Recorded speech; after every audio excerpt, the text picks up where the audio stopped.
Nakaka-lighten ba ng scars tong trending scar removal serum na ito?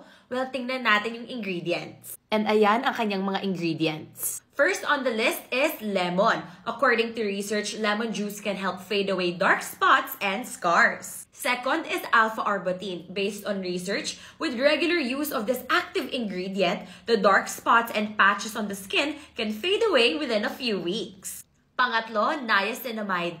Niacinamide has been shown to help visibly lighten areas of hyperpigmentation. Fourth and fifth, AHA and BHA. Both AHA and BHA can effectively treat dark spots, hyperpigmentation, and acne scars. And last is virgin coconut oil.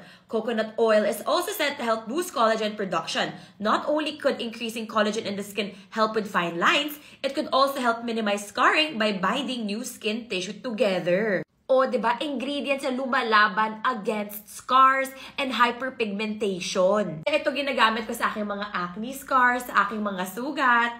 Pero results may vary from person to person and be consistent.